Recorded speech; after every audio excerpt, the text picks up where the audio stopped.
Well, ladies and gentlemen, this is great news to talk about because, Sweet Baby Inc. likes to use, and all their supporters like to use, Alan Wake 2 as some sort of like massive win or some sort of like weird counter argument to what the supposed chuds are saying against Get Woke, Go Broke when it comes to Sweet Baby Inc. and any company that gets involved with them. Well, apparently, according to That Park Place, we have an article with a headline that reads, Sweet Baby Inc. influenced Alan Wake 2 still, till this day, has not recouped its budget.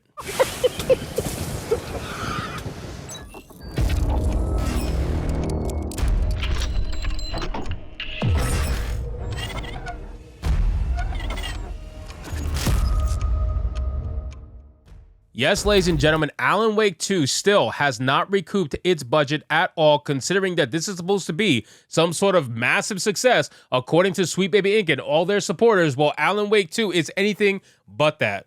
So let's get into this article, guys, from That Park Place. But of course, before we do, if you are new here, just consider hitting that subscribe button. I would greatly appreciate it, and like the video to push us out into that YouTube algorithm. It says Remedy Entertainment, the developer behind Alan Wake 2, revealed that Sweet Baby Inc. influenced game has not recouped its budget. In the company's most recent business review for January to March 2024, it shared in February of 2024, Remedy announced that Alan Wake 2 had sold 1.3 million units as of beginning of February. Alan Wake 2 sales have continued at a high average price. At the end of the first quarter, the game had recouped a significant part of the development and marketing expenses. It added during the first quarter, the team focused on working on the downloadable content DLC that will extend Alan Wake 2. As noted by Remedy, it has not recouped all of its development and marketing expenses. The company also shared that it does plan to attempt to generate royalty revenue from the game, but has not done so yet. Now, anybody who saw the discourse and the conversation happening around Alan Wake 2,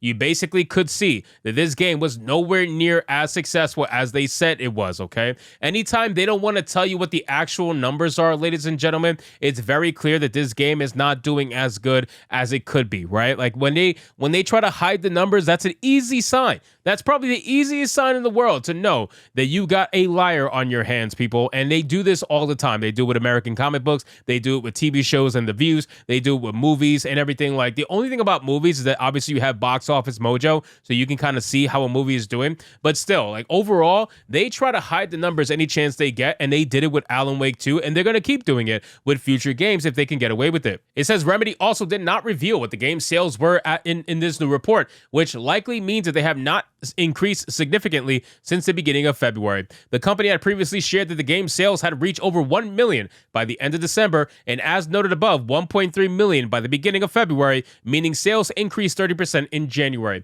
This report comes in wake of the company's CEO, Taro Vertali, making a similar statement as part of the company's 2023 financial statements. He said that the sales of Alan Wake 2 started well despite a competitive launch window and an overall exceptional number of great game launches throughout the year. Alan Wake 2, as a digital-only release, had sold over 1 million units by the end of the fourth quarter of 2023, making it the fastest-selling Remedy game. I want to thank the development team for their incredible effort in getting Alan Wake 2 done. Now, here's the thing.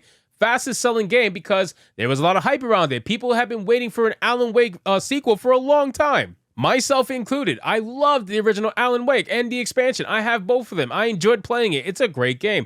Great story. I really didn't think it needed a sequel, to be honest with you, because I feel like the first one ended damn near perfectly if we're trying to compare it to a book, which, I mean, essentially that's what it is. It ended in such an ambiguous way that I feel like that was the proper ending for that game. I really don't think like this game needed a sequel, but I mean, these days where they don't have the creativity to make anything new, they're going to make sequels out of anything they possibly can. So I can't exactly be too shocked that they came out with a sequel for Alan Wake 2. But the fact that Sweet Baby Inc. was involved is something that a lot of people talk about. And, you can say that, oh, one of the main characters in the game, the female cop, she's a Sweet Baby Inc. influence, and that might be true, considering that you see Sweet Baby Inc.'s influence everywhere, and it all seems to be the same exact thing. Black female, lead character, that's what they do. That's what they try to convince these studios to do if they can get away with it. And even if they got to change a character from white to black, they will do it, especially if it's changing into a black female specifically, so that way Kim Belair can self-insert herself into everything. It says, however, he then revealed, as Control proved, a great quality game can have excellent long-tail sales, and we expect this to be the case with Alan Wake 2 as well. Alan Wake 2 has already recouped a significant part of the investments made by Epic Games Publishing, and we expect the game to be a meaningful revenue and profitability driver for the year. I honestly don't see it. I don't see it. The DLC must be really strong for you to want to continue to think that you're going to make the money back. I just don't see it. This is a single player experience. So I feel like if people aren't actively buying the game in mass numbers, I don't see how you're going to make your money back. And also, it's not just about making your money back, ladies and gentlemen. It's about turning a profit, right? Like we can't forget that these things have to make money, right? Even if it just breaks even, you still didn't make any money. So you took this massive risk just to be exactly where you were when you first started. So I think that this game is going to get very close to at least breaking even, but I just don't see how it's going to be this massive profitability game over the long term that they're guessing. You know what I mean? I just don't see it. Maybe putting the game on sale, a couple of times a year and constantly pushing and pushing and pushing and pushing. Maybe you'll get there. Maybe you'll get to the break-even point. Maybe. It says Vertela also revealed the cost for the game seemingly ballooned at the end of the game's development, which impacted other projects in their development stages. He said Alan Wake 2 is the largest and most ambitious project undertaken by Remedy. Finalizing the game with a high quality was a priority and required more personnel during the year than it was originally planned, which in turn delayed our projects moving to the next development stages. The successful launch of Alan Wake 2 freed up talents for other game projects, resulting in improved development velocity. Vertala also noted that the company's plan was to move forward with Alan Wake and Control. He explained, with Alan Wake and Control, we now have 2 established franchises, and our ambition is to grow them into franchises that have high brand recognition, steadily growing user base, more regular cadence of sequels, and an ability to generate revenues and profits at a high level. Now, I don't know. Listen, I liked Control. I thought Control was a good game. I just don't see how that is considered to be an established franchise. I just don't remember it being that big of a selling point. I know it was offered for free multiple times on different stores, but I just don't see it being that like crazy hot seller. You know what I mean? I would think Alan Wake 2 would be a hotter seller than Control, but maybe I'm wrong. I don't know. To this end, the company claims expanding their Alan Wake franchise as well as Control are key for the company's future. The report states that we have 2 established owned franchises, Control and Alan Wake, which are linked through the Remedy connected universe. Growing and expanding these franchises will be a key part of our future. In addition, we work with a partner franchise, Max Payne, that was originally created by Remedy. Now, it would be insane, ladies and gentlemen, if they brought back Max Payne. Max Payne, though, it's hard.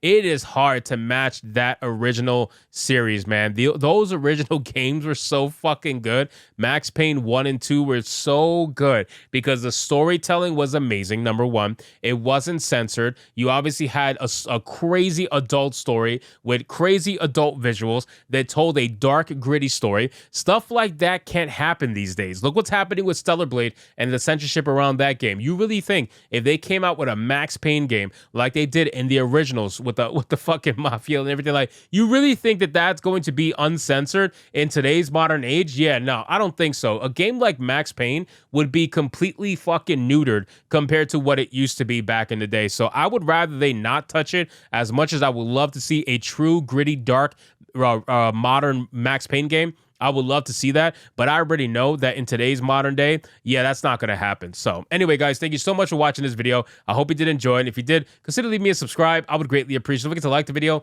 comment, let me know what you thought, and I'll see you guys on the next one. Hypnotic 1.